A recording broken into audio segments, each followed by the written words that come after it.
Hello, everyone. Welcome to the Needville Global Methodist Church's YouTube channel. This is our weekly study that we do every Wednesday at noon. New video right here.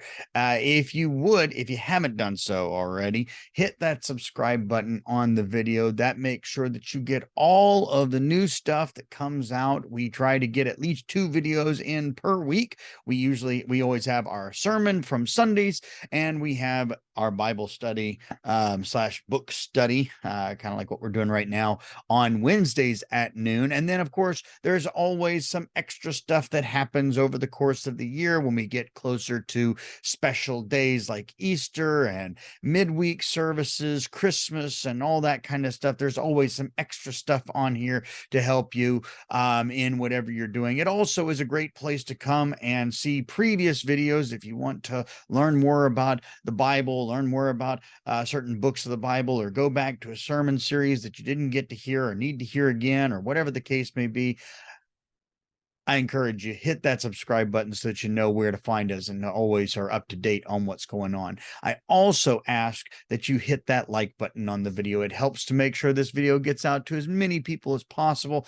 And of course, it always tells us that we're doing a good job, that everything that's getting posted here is something that's actually helpful to you as someone who is listening and watching what's going on. And my last request of you is to use the comment section down below. Let me know what's going on right, what's not going on, what the next series you'd like to see me talk about is, if there's a particular book in the Bible or a particular book that you've read or something or a topic or a question or anything else. Please use that comment section down below to talk with me about what it is that you're looking for in a weekly study like this one. That being said, let's dive into what we're doing today. As I said, this is a continuation of the series that we started a couple of weeks ago, looking at a book that I typically use on a regular basis and I give to all of my premarital counseling sessions. When I'm going to marry a couple, this is the book that I turn to help couples understand what exactly it is they're going to embark on as a married couple. And my hope is, and I know that it works because I use it on my marriage as well, to make sure that your marriage is as strong as possible. Now, as I've said in the previous weeks, I'll say it again here. Just because you may not be in a marriage relationship, whether you're a widow or you're too young to be looking in that direction, or maybe you're old enough and you're ready for it, but you just haven't found that right person yet. Bottom line is that we as human beings need each other. We need this kind of intimate relationship. So whether you're getting it from a spouse or whether you are going to have to get it from a best friend, it really doesn't matter.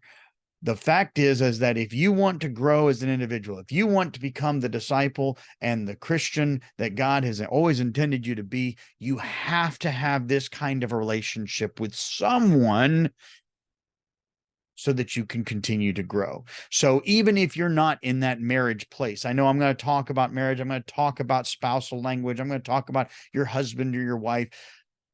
But even if you're not there, this is important stuff. Rather, it's to learn from so that when you are in that relationship, you'll have it tucked away in the back.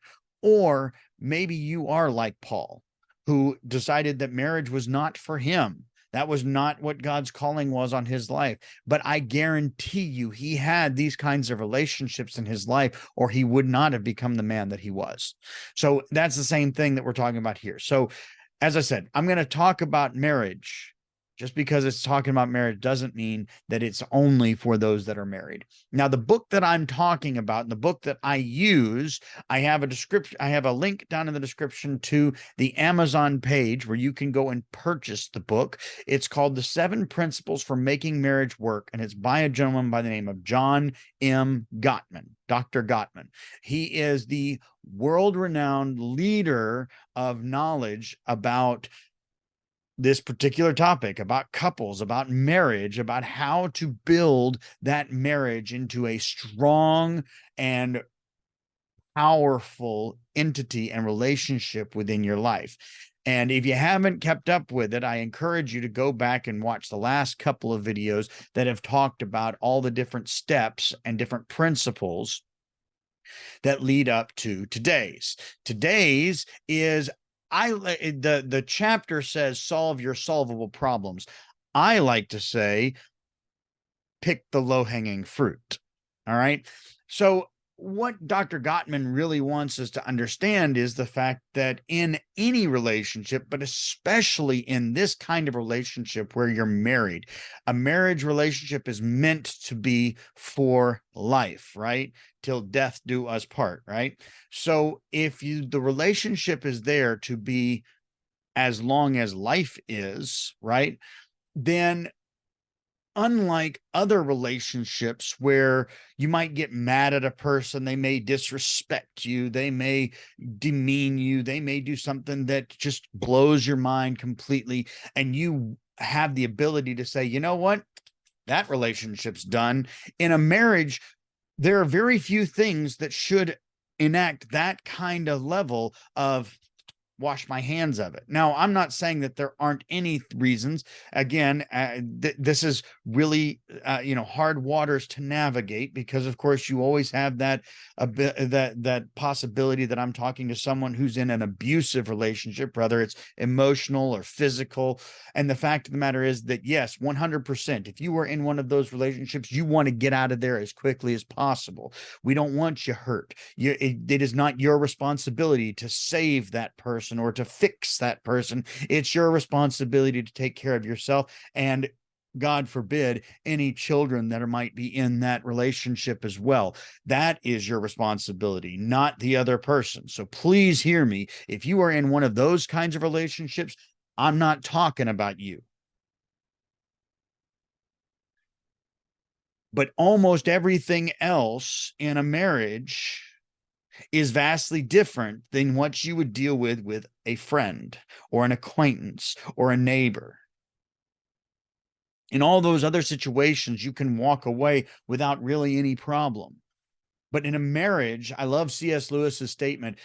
A marriage, his comment in Mere Christianity was that all Christians are agreed, and I agree with them, that I believe that all of the Christian creeds, whether it's Methodism or Catholics or Presbyterians or Baptists, while we all have different levels of where we think divorce should be, while some will completely deny that it should ever exist, and others will say it should exist, but only in extreme circumstances, all of them make the same claim that getting divorced is kind of like chopping your arm off. It's not just a dissolution of partners.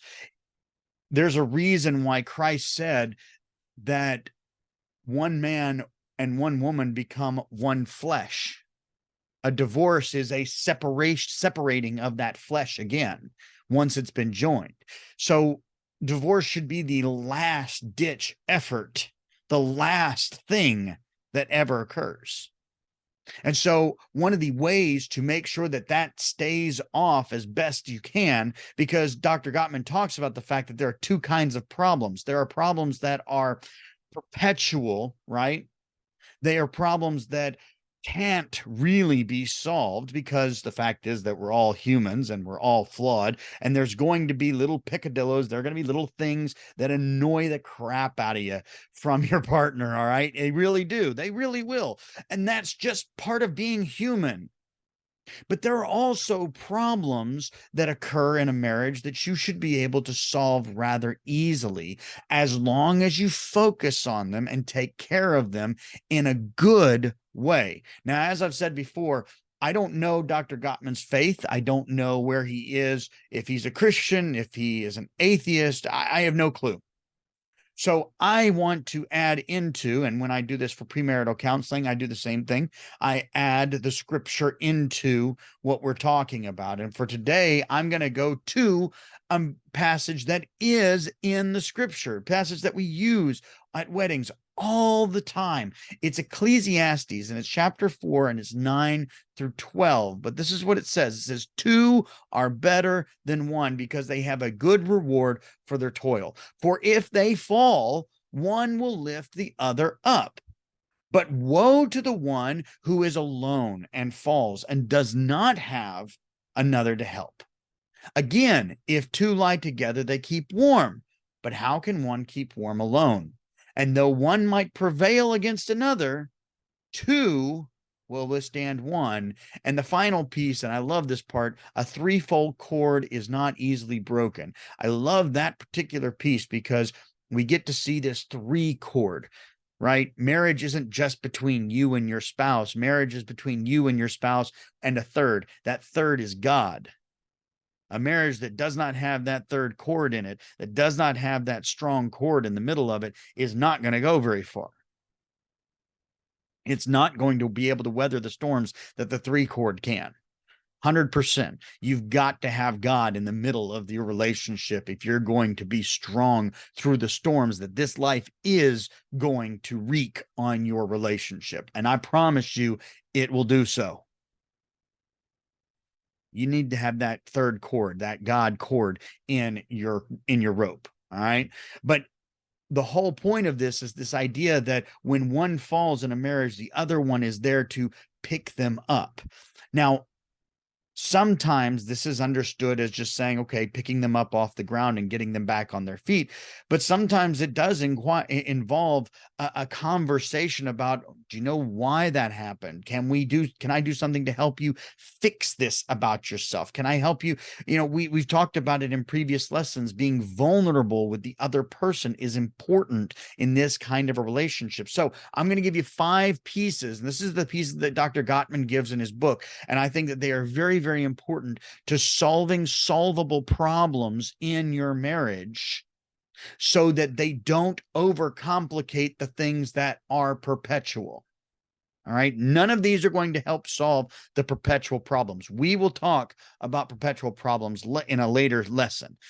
Today, what we're going to talk about is getting rid of the extraneous problems so that the only issues that you're facing are those that are perpetual. And those take a lot more work and a lot more time than what we're talking about today. So the first thing that you need to do is you need to, what he says, soften your startup. All right. Basically, it means come to the problem from a place of calm, from a place of respect that allows both parties to be heard. All right. You don't get to come to your partner and say, you were a jerk, and expect that they're just going to be like, okay. That's just not fair, right? No one wants to hear that from when you come to your partner, when you come to your spouse and you talk to them and you want to have a conversation, one of these serious conversations, make sure that it's in a place that is non-confrontational. All right. Make sure it's in a place where they feel comfortable. Make sure it's a place where it's private. The last thing you want to have done is be able to have this kind of a conversation where other people get to hear it. This is between you and your partner, you and your spouse, not the rest of the world. It's between you, your spouse, and of course, as I said before, that third string, right? You, your spouse, and God. That's what it's between. The outside world has nothing to do with this. So very first thing, make sure it's private. Make sure it is comfortable. Make sure that there is respect, that there truly is love being shown from both sides. That's the first thing. The second thing is to create and receive repair attempts. Now, what this means is that you are looking to make sure that this conflict doesn't escalate. All right. You use different things to try and lighten the mood, as it were. He says to use levity, humor, inside jokes, special codes, special language. And you know what I'm talking about. When you're in that kind of a relationship, you know that you have a special language between you and your partner, you and your spouse. It's important to utilize that, to remind the person, even though we're talking about something that's negative, even though we're talking about something that's hard to talk about, even though we're talking about something that you did that offended me, or I did that offended, or something along those lines, or whatever kind of solvable problem we're talking about. Let me undergird this whole thing by recognizing this one important, very, very important piece. I love you. I wouldn't be coming to you if I didn't. I would be packing my bags if I didn't. I want this to work. I want to fix this problem. I don't want this to happen again. I love you, and there's nothing that you can do to stop that. I want to continue, and this is how I'm doing it. That's what it means to create and receive those repair attempts. All right. Now, if you're the one that's getting that's having the conversation given to, right? Maybe you're the one that did something wrong. And trust me, it goes both ways, right? Your job is to sit there and listen, right? Your job is to sit there and go, I didn't know that that was how it made you feel. I didn't know that that's what it did in your eyes. I didn't know that that's how you saw it. Listening and hearing what the other person says from a positive perspective, instead of looking at it like, well, she always has something negative to say, or he's always looking for something negative to tell me about. Instead of saying that, coming to the conversation being like, okay, my spouse loves me and they're wanting to have a conversation with me. Let me listen to what they have to say, right? That's what it means to create and receive those repair attempts. Now, the third thing he says is to soothe yourself and each other. Now, this is something that's very important. I know I do it in my marriage all the time when my wife and I need to have these kinds of conversations. Eventually, it gets too much, right? No one likes hearing what they did wrong. No one likes being reprimanded. No one likes really having these conversations had about them. So at some point in the conversation, it will be an important piece to say, can we take a break? Give me 20 minutes. Let me go play a video game. Let you go watch a movie. Let's go play with the kids. Let's go go for a run. Let's go. Let's put this. I loved it. If you ever watched the show How I Met Your Mother, they have stop fights. They literally just in the middle of a fight they go. They take a break, they take a pause, and then they go do something, and they completely forget about the fight for that period of time. They go eat dinner, or they go out to a movie, or they go on a date, or whatever the case may be. And then when they get back, they re-engage into the fight. Same kind of thing here. Taking that 20-minute break, taking that time to space out instead of just hammering and hammering and hammering will make sure that the solvable problem really does get solved without drilling your partner into the ground. The fourth thing is compromise. Remember, this is a relationship that is going to last an entire lifetime. Compromising is part of how it works. Being able to say, okay, I understand that's how you work. This is how I work. Let's find a place in the middle where you can still be you, but I'm not hurt. That's what compromising means. Compromising doesn't mean, okay, you have to give this up and I'll give this up. That's not how compromising works. Compromising works when you say, okay, when you do A, it makes me feel B. I don't want to feel B. So what if you did part of A? And then I'll work on me so that I don't feel B. You see how that works? It's a compromise, both sides coming together. That, again, that's from that previous lesson, right? Turning towards your spouse, towards the other person. That's what compromise is. Turning towards the other person, saying, I'm willing to give this part up if you're willing to give this part up, and we can still live together. And I'm willing to give this part up because I love you. And your spouse should be able to say, turn to you and say, and I'm willing to give this up because I love you too. That's how compromising works. The last piece, all right, and this is probably the most important piece of the solvable problems, because I've experienced this and I've seen it happen with couples. Those solvable problems, people will go through this list. They'll soften the startup. They'll talk to each other. They'll compromise with each other. They'll come up with this great, glorious plan. And then the next time, whatever it is happens, the husband does exactly what he said he wouldn't do, or the wife does exactly what she said she wouldn't do.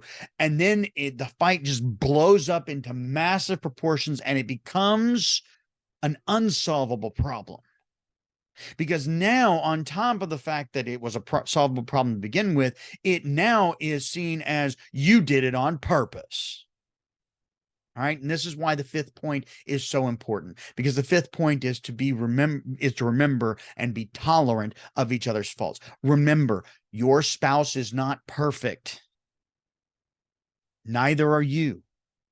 They're gonna make the mistake again. I promise you they are. And it has nothing to do with being malicious, and it has nothing to do with the fact that they hate you, and it has nothing to do with the fact that they're just trying to twist the knife in. It has everything to do with the fact that they're human and they're gonna make a mistake. So you're gonna have this conversation again, where you should be looking, what you should be looking for instead of when the next time they're going to make the mistake is when the next time they do it right. And then you go to them and say, thank you so much. I recognize, I saw, I heard, I witnessed you do what I've asked you to do. I know it was hard because you were denying part of yourself, something that you would have naturally done. You denied it so that you could show how much you love me. When you recognize that, when you see that, all it does is build that relationship. Then the next time that person does make that mistake, because it will happen, you go, they made the mistake. We'll have a conversation about it. But the last 4 times they made the right decisions, right? They chose me. They chose the relationship those last 4 times. This 5th time, they made the mistake. But I'm not going to let that one time ruin the other 4. I'm going to let's have the conversation. Let's talk about what happened. And then let's solve the problem so that maybe the next 5 times will go well. And it'll be the 6th time that the mistake happens. That's how we build that relationship. So use these 5 pieces, use these 5 steps, and make sure that you harvest that low-hanging fruit. Use these steps to build that relationship and solve those problems that are solvable. And when you are able to do that, then you'll see which problems are not solvable. And over the next couple of weeks, we're going to get into how to take care of those problems so that your relationship can get even stronger.